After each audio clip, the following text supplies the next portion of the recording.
Arnold ஷ்வார்ஸெனெகர் 1947இல் Austria நாட்டில் பிறந்தார். ஆரம்பத்தில் பாடி பில்டர் துறையில் சிறப்பாக விளங்கினார். தனது 20வது வயதில் மிஸ்டர் யூனிவர்ஸ் என்ற பட்டத்தை பெற்றார். இந்த பட்டத்தை 5 முறை பெற்றுள்ளார். 7 முறை மிஸ்டர் ஒலிம்பியா என்ற பட்டத்தை பெற்றுள்ளார். அமெரிக்க குடியுரிமை பெறுவதற்கு முன்பாகவே 1970ஆம் ஆண்டு ஹெர்குலஸ் இன் நியூயார்க் என்ற திரைப்படத்தில் நடித்தார். 1983இல் அமெரிக்க குடியுரிமை பெற்றார். 1984இல் டெர்மினேட்டர் என்ற புகழ்பெற்ற திரைப்படத்தில் நடித்தார்.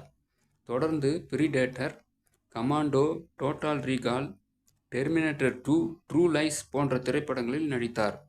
50க்கும் மேற்பட்ட திரைப்படங்களில் நடித்துள்ளார்.